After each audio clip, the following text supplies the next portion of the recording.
How to connect GHL to n8n.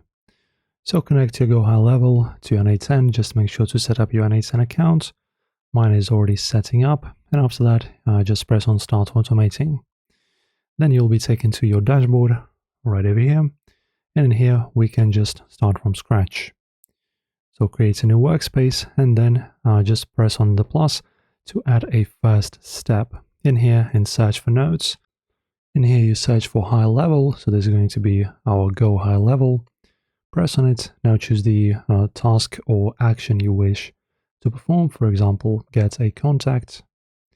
In here you need to create a credential, create new.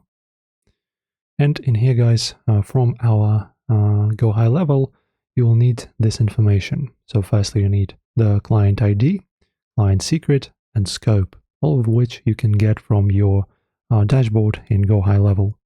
In here, you just go one by one and paste them in, right? And then press on Save, and then your connection will be established in n8n, and you can start automating. Enjoy, guys. This is very easy, as you can see. If this helped you out, don't forget to like and subscribe.